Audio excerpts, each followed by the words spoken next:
Good morning children. आज हम BEd first paper आपका बाल्यावस्था एवं विकास, इसकी 5th यूनिट बाल समायोजन, जो कि कल हमने शुरू कर दी थी, आज हम इसके 2nd पॉइंट की चर्चा करेंगे। कल हमने आपको बताया था समायोजन क्या होता है, बाल समायोजन किसे कहते हैं, समायोजन कितने प्रकार का होता है इत्यादि के बारे में कल हमने चर्चा करी थी। इसी के संदर्भ में आज हम आगे बढ़ते हैं और आगे की बात करते हैं कि माल समायोजन, जिसे हम कह सकते हैं कुसमायोजन, इसके क्या कारण और क्या निवारण होते हैं। बालकों में कुसमायोजन के कारण और निवारण, इसकी आज हम आपके सामने चर्चा करने जा रहे हैं। अब अगर हम बात करें कि जो बच्चे उचित प्रकार से समायोजित नहीं हो पा रहे हैं समाज में, अपने आसपास के वातावरण में, इसके पीछे क्या कारण है, तो मनोवैज्ञानिकों ने इसके कुछ प्रमुख कारण दिए हैं जो कि इस प्रकार से हैं। इसमें पहला कारण है शारीरिक बनावट। अगर बच्चे की शारीरिक बनावट अन्य बच्चों की तुलना में थोड़ी सी अलग है तो अन्य बच्चों के समक्ष हंसी का पात्र बन जाता है और यहीं से उसका कुसमायोजन प्रारंभ हो जाता है। और इसमें क्या होता है कि उसके अंदर हीन भावना घर कर जाती है। तो यहां पर ये था बच्चे की शारीरिक बनावट। दूसरा पॉइंट आता है माता पिता का व्यवहार। अगर माता पिता का व्यवहार बच्चे के प्रति अच्छा नहीं है, या जिसे हम कह सकते हैं प्रतिकूल व्यवहार है, तो यहां पर भी बच्चा कुसमायोजन का शिकार हो जाता है। जहां पर कि उसको लगता है कि उसके माता पिता उसे प्रॉपर सुरक्षा नहीं दे रहे हैं, प्रॉपर स्नेह नहीं दे रहे हैं, तो यहां पर कुसमायोजन एक बहुत बड़ा कारण बन जाता है।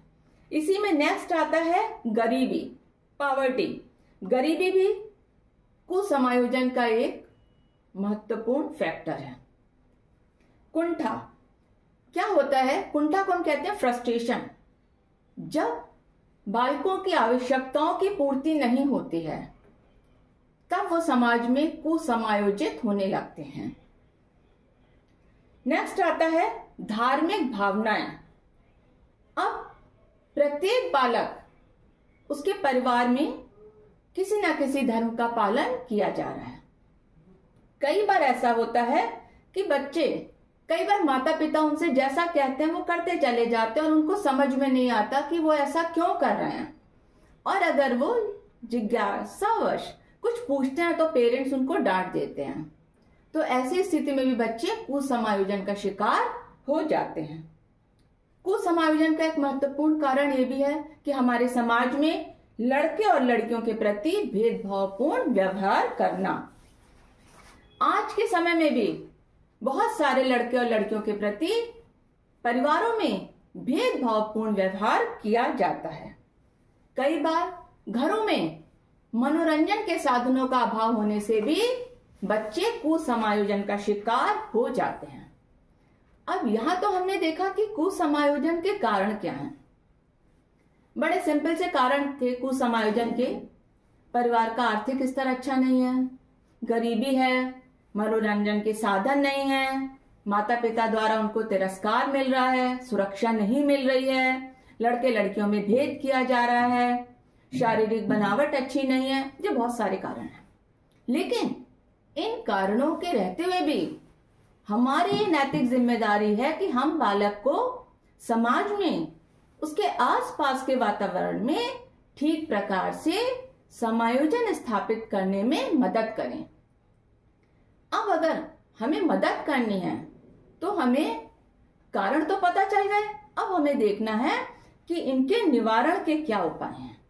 तो निवारण की बात करें तो इसमें सबसे पहला, सबसे जरूरी है कि माता पिता और शिक्षकों का व्यवहार बच्चे के प्रति स्नेहपूर्ण होना चाहिए और सहानुभूतिपूर्ण होना चाहिए। नेक्स्ट, घर और परिवार के वातावरण में बच्चे को अपनत्व मिलना चाहिए और सुरक्षा मिलनी चाहिए। घर परिवार का वातावरण ऐसा होना चाहिए जहां पर कि बच्चा अपने आप को सुरक्षित महसूस करे, उसको अपनी भावनाओं को, अपनी इच्छाओं को दबाना ना पड़े, उसे अपने विचारों को अभिव्यक्त करने के लिए स्वतंत्रता होनी चाहिए कि वो अपने विचारों को ठीक प्रकार से अभिव्यक्त कर सके और माता पिता उसके विचारों को, उसकी भावनाओं को उचित प्रकार से समझ सकें। बालकों को निराशा और असफलताओं का सामना करने का प्रशिक्षण देना चाहिए।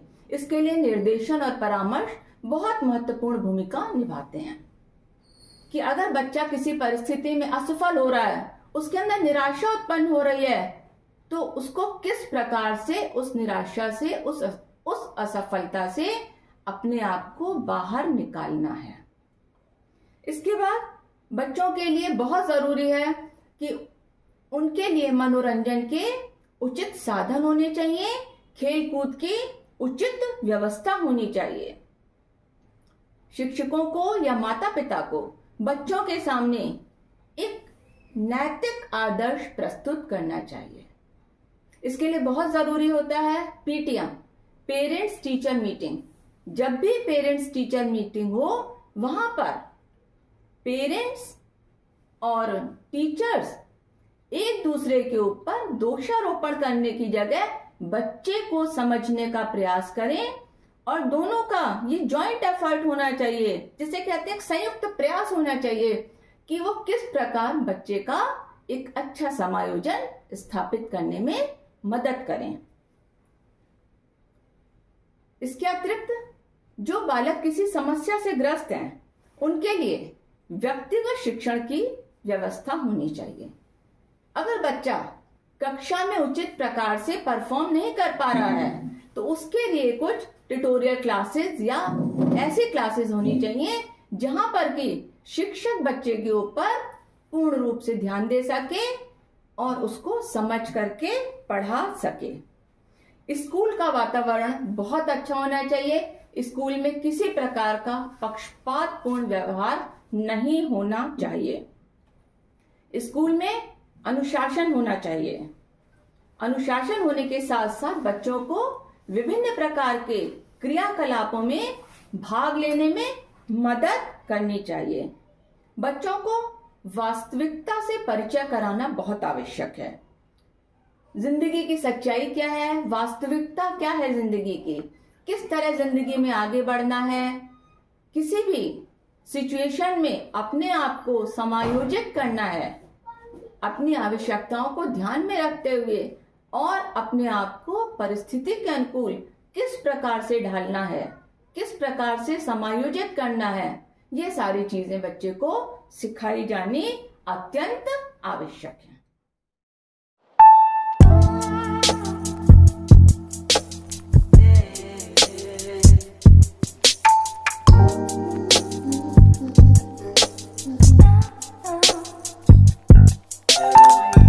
थर्ड पॉइंट को डिस्कस करेंगे, बालक का मानसिक स्वास्थ्य या जिसे हम कहते हैं मेंटल हेल्थ। तो आज हम समायोजन के अंतर्गत तीसरे पॉइंट मेंटल हेल्थ के बारे में बात करने जा रहे हैं। मेंटल हेल्थ कहते हैं कि शारीरिक और मानसिक रूप से स्वस्थ व्यक्ति का पहला सुख निरोगी काया होता है। जो व्यक्ति शारीरिक रूप से और मानसिक रूप से स्वस्थ है, उसका पहला सुख क्या है? निरोगी काया। या कहते हैं कि स्वस्थ शरीर में ही स्वस्थ मस्तिष्क का निवास होता है। अब अगर हम विभिन्न मनोवैज्ञानिकों की परिभाषाओं की बात करें, तो इसमें मैनेंजर ने कहा है, मनुष्यों का मानव जगत में एक दूसरे के साथ समायोजन करना ही मानसिक स्वास्थ्य कहलाता है। अर्थात एक प्रकार से समायोजन मानसिक स्वास्थ्य को दर्शाता है। लैडल के अनुसार वास्तविक धरातल पर वातावरण के साथ पर्याप्त मात्रा में सामंजस्य करने की क्षमता को मानसिक स्वास्थ्य कहते हैं। अब यहाँ पर वर्ल्ड हेल्थ ऑर्गेनाइजेशन WHO ने मानसिक स्वास्थ्य की परिभाषा दी है, जैसा कि आप पीछे बोर्ड पर देख रहे हैं। मानसिक स्वास्थ्य मानसिक खुशहाली की एक अवस्था है जो तनावों से निपटने, अपनी क्षमताओं को पहचानने, अच्छी तरह सीखने और काम करने तथा अपने समुदाय में योगदान करने में सक्षम बनाता है। एक बार रिपीट कर रही हूं, मानसिक स्वास्थ्य मानसिक खुशहाली की एक अवस्था है जो तनावों से निपटने, अपनी क्षमताओं को पहचानने, अच्छी तरह सीखने और काम करने तथा अपने समुदाय में योगदान करने में सक्षम बनाता है। तो मानसिक स्वास्थ्य हमें हर एक प्रकार से मदद करता है हमारे आसपास के वातावरण में समायोजन स्थापित करने में और अपनी क्षमताओं को पहचानने में, विभिन्न प्रकार के तनावों से निपटने में और अच्छी तरह से काम करने में, सीखने में, इन सब में मानसिक स्वास्थ्य एक महत्वपूर्ण भूमिका अदा करता है। अब हम बात करते हैं मानसिक स्वास्थ्य की आवश्यकता क्या है।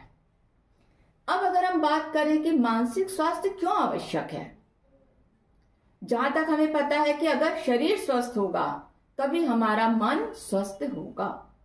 तो सबसे पहले व्यक्तित्व विकास में सहायक है। अच्छा मानसिक स्वास्थ्य बालक के सर्वांगीण विकास में मदद करता है। इसके माध्यम से ऐसे व्यक्तित्व का निर्माण होता है जो अपनी आवश्यकताओं को और सामाजिक जिम्मेदारियों को भली प्रकार से निभाता है। अर्थात व्यक्ति अपनी आवश्यकताओं और अपनी सामाजिक जिम्मेदारियों में उचित प्रकार से तालमेल स्थापित करता है। नेक्स्ट है उचित संवेगात्मक विकास में सहायक। अगर बालक का मानसिक स्वास्थ्य अच्छा होगा तब उसके अंदर संवेगात्मक संतुलन होगा। वह अपने संवेगों पर उचित प्रकार से नियंत्रण करना जानता होगा। अगर हम मानसिक रूप से स्वस्थ हैं तो हम भली प्रकार से अपने संवेगों पर नियंत्रण कर सकते हैं। हमें किस परिस्थिति में किस प्रकार से व्यवहार करना है यह निर्भर करता है हमारे मानसिक स्वास्थ्य के ऊपर। नेक्स्ट है उचित सामाजिक विकास में सहायक। व्यक्ति का अच्छा मानसिक स्वास्थ्य उसकी सामाजिकता के उचित विकास में बहुत मदद करता है। जो व्यक्ति मानसिक रूप से स्वस्थ होगा उसका सामाजिक विकास भी अच्छा होगा। इसके बाद है शारीरिक वृद्धि और विकास। मानसिक स्वास्थ्य उचित शारीरिक विकास और वृद्धि में भी सहायक होता है। अगर मानसिक स्वास्थ्य अच्छा है तो हमारे अंदर विभिन्न प्रकार की चिंता, तनाव, फ्रस्ट्रेशन ये चीजें उत्पन्न नहीं होंगी, और यदि उत्पन्न होंगी भी तो अब भी हम उन पर उचित प्रकार से नियंत्रण प्राप्त कर सकते हैं। इसके बाद नैतिक विकास में सहायक। अगर हमारा मानसिक स्वास्थ्य अच्छा है तो हम नैतिक विकास में भी उचित प्रकार से काम करेंगे। मानसिक स्वास्थ्य अच्छा होगा, हमें भले बुरे की पहचान होगी, हम नैतिकता पूर्ण कार्य करेंगे। लेकिन अगर हमारा मानसिक स्वास्थ्य अच्छा नहीं है तो नेचुरल है कि हमारे व्यक्तित्व का उचित विकास नहीं होगा, संवेगों पर हम नियंत्रण नहीं कर पाएंगे, और जहां पर संवेगों पर नियंत्रण नहीं होगा वहां पर नैतिकता का उचित विकास नहीं होगा। तो उचित मानसिक स्वास्थ्य के लिए ये बहुत जरूरी है, अच्छी नैतिकता के लिए, कि हमारा मानसिक स्वास्थ्य अच्छा होना चाहिए। इसी प्रकार से ये हमारे जीवन के लक्ष्यों को प्राप्त करने में सहायता करता है। हमारे जो जीवन के लक्ष्य हैं तभी प्राप्त हो सकते हैं जब हम मानसिक रूप से स्वस्थ होंगे। तो यहाँ पर हमने बात करी कि मानसिक स्वास्थ्य की क्या आवश्यकताएं होती हैं। जैसे हमने कहा व्यक्तित्व विकास, संवेगात्मक विकास, सामाजिक विकास, शारीरिक वृद्धि, नैतिक विकास, सौंदर्यात्मक विकास में सहायक, हमारी प्रतिभाओं के विकास करने में सहायक, जीवन के लक्ष्यों की प्राप्ति में सहायक। तो इस प्रकार से अगर मानसिक स्वास्थ्य अच्छा है तो हम जीवन के प्रत्येक क्षेत्र में सफलता प्राप्त कर सकते हैं। अब आता है कि अगर किसी व्यक्ति का मानसिक स्वास्थ्य अच्छा है तो उसकी कुछ विशेषताएं भी होंगी। एक व्यक्ति जिसका मानसिक स्वास्थ्य अच्छा है, शारीरिक स्वास्थ्य अच्छा है, अगर शारीरिक स्वास्थ्य अच्छा है, मानसिक स्वास्थ्य अच्छा है, तो उसके अंदर कुछ विशेषताएं होंगी। जैसे उसकी एक नियमित दिनचर्या होगी, वो नियमित रूप से जीवन व्यतीत कर रहा होगा। उनका रहन सहन, उनका खाना पीना, सोने जागने, इन सब की कुछ निश्चित आदतें बनी होंगी और ये व्यक्ति अपने शारीरिक स्वास्थ्य पर बहुत अच्छी तरीके से ध्यान दे रहे होंगे। नेक्स्ट, सामंजस्य होगा इसमें। मानसिक दृष्टि से स्वस्थ व्यक्ति सामाजिक वातावरण में, समाज में, विभिन्न परिस्थितियों में शीघ्रता से समायोजित हो जाते हैं। इसकी नेक्स्ट पहचान है मानसिक स्वास्थ्य की संवेगात्मक परिपक्वता। ऐसे व्यक्ति के व्यवहार में बौद्धिक और संवेगात्मक परिपक्वता दिखाई देती है, अर्थात वह अपने संवेगों पर उचित प्रकार से नियंत्रण करना जानता है। इसके बाद आता है आपका आत्मविश्वास। अगर मानसिक रूप से स्वस्थ हैं तो हमारे अंदर आत्मविश्वास भी होगा, क्योंकि मानसिक रूप से स्वस्थ व्यक्ति जो कि शारीरिक रूप से भी स्वस्थ है, वो प्रत्येक परिस्थिति का सामना बड़ी आसानी से, बड़ी कुशलता पूर्वक कर लेगा।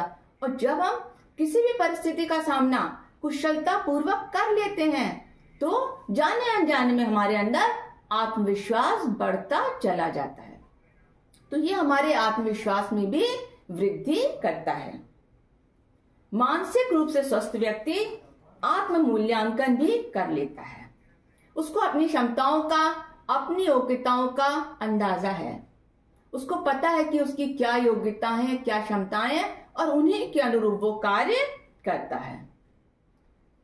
मानसिक रूप से स्वस्थ व्यक्ति अपने कार्य में संतोष का अनुभव करता है। वो अपने कार्य से बहुत ज्यादा संतुष्ट रहता है और कार्य से संतुष्ट रहने के साथ साथ सामाजिक रूप से उसका समायोजन होता चला जाता है।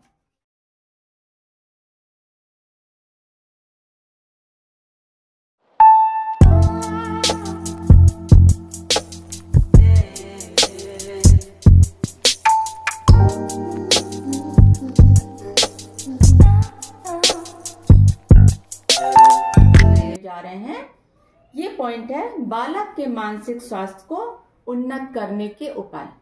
देखिए, आज के वर्तमान समय में मानसिक स्वास्थ्य बहुत महत्वपूर्ण हो गया है।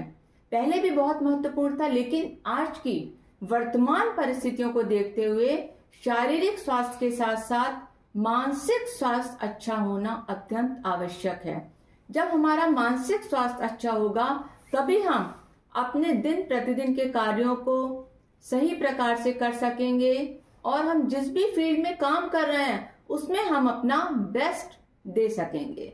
इसके लिए बहुत जरूरी है कि हमारा मानसिक स्वास्थ्य अच्छा हो। अब हम यहाँ बात कर रहे हैं बालक की, कि बालक के मानसिक स्वास्थ्य को उन्नत करने के या उसके मानसिक स्वास्थ्य को इम्प्रूव करने के लिए हम क्या क्या कर सकते हैं। अब यहाँ पर हम बात करते हैं उसके मानसिक स्वास्थ्य के लिए, चूंकि बालक की शुरुआत कहाँ से हो रही है, उसके परिवार से। तो यहाँ पर सबसे महत्वपूर्ण भूमिका आ जाती है उसके मानसिक स्वास्थ्य में उसके परिवार की।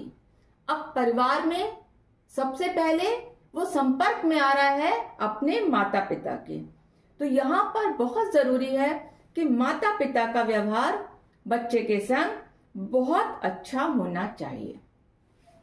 जहां पर माँ बच्चों से प्रेम पूर्वक व्यवहार करती है, पिता उनको सुरक्षा देते हैं, वहां पर बच्चे ज्यादा से ज्यादा समय परिवार के साथ में रहना व्यतीत करते हैं और वहां पर वो अपनी समस्याओं को, अपनी परेशानियों को अपने माता पिता के समक्ष रखते हैं, जिनको कि माता पिता बहुत स्नेह पूर्वक सुलझाने का प्रयास करते हैं।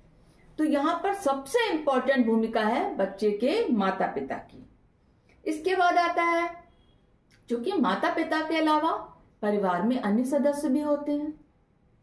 बच्चे के परिवार में उसके दादा दादी, उसके नाना नानी, चाचा, बुआ, बहुत सारे लोग और भी होते हैं।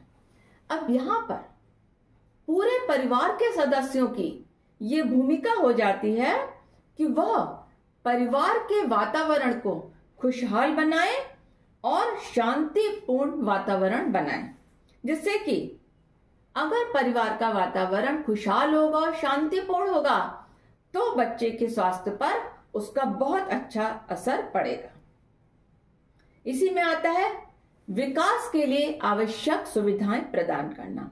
मानसिक रूप से ये जरूरी है कि बच्चे के विकास के लिए उसमें आत्मविश्वास उत्पन्न करना, उसमें उत्तरदायित्व की भावना उत्पन्न करना, ये बहुत ज्यादा जरूरी हो जाता है। और यहाँ पर परिवार की भूमिका बहुत ज्यादा महत्वपूर्ण है कि वो इस प्रकार का वातावरण दे जिससे बच्चे के अंदर आत्मविश्वास उत्पन्न हो और वो अपनी सारी आवश्यकताओं को, अपने विचारों को, अपनी भावनाओं को बहुत बेहतर तरीके से परिवार के सदस्यों के सामने अभिव्यक्त कर सके।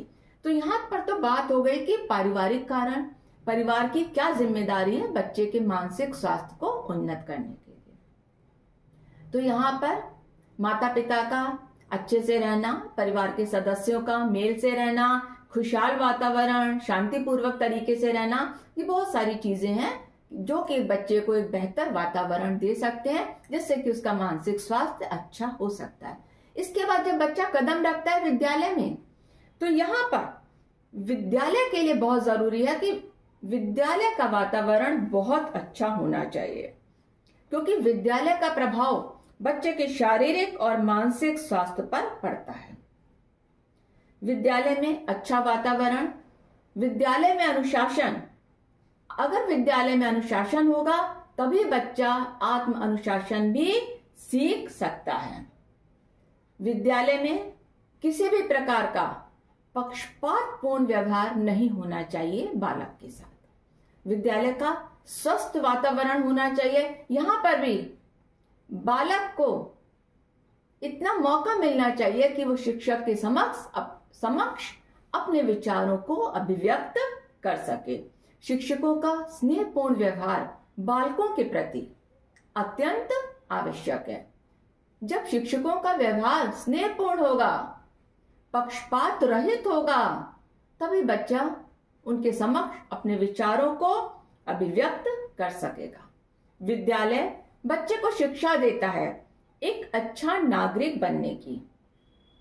तो यहाँ पर एक अच्छा नागरिक बनने के लिए बहुत जरूरी है कि विद्यालय का वातावरण सौहार्दपूर्ण होना चाहिए, विभिन्न प्रकार की पाठ्य सहगामी क्रियाएं होनी चाहिए और बच्चे को विभिन्न प्रकार से अवसर मिलने चाहिए, जिससे कि वो विभिन्न प्रकार की पाठ्य सहगामी क्रियाओं में भाग ले सके। शिक्षक उसके संग स्नेहपूर्ण व्यवहार करे, किसी प्रकार का कोई पक्षपात बच्चे के साथ नहीं होना चाहिए। शिक्षक की नजर में सारे बच्चे एक समान होने चाहिए। तो यहाँ पर तो बात हो गई कि परिवार की क्या भूमिका है और शिक्षक की क्या भूमिका है। अब हम बात करते हैं कि बालक के मानसिक स्वास्थ्य में एक अलग से हम बात कर रहे हैं माता पिता, शिक्षक और साथी समूह, ये किस प्रकार से अपनी महत्वपूर्ण भूमिकाएं अदा कर रहे हैं। अब केवल अगर हम माता पिता की यहाँ पर बात कर रहे हैं तो माता पिता के लिए बहुत जरूरी है कि बच्चे की असफलताओं के प्रति उनका दृष्टिकोण हमेशा सकारात्मक होना चाहिए। अगर बच्चा असफल हुआ है तो माता पिता को उसके संग अच्छे से व्यवहार करना चाहिए। उसको कभी भी उसके समक्ष नकारात्मक शब्दों का प्रयोग नहीं करना चाहिए। और माता पिता के लिए बहुत जरूरी है कि वो बच्चे के मानसिक स्वास्थ्य पर ध्यान दें और उसके प्रति उसके अंदर किसी तरह का उसको कोई दबाव ना दें।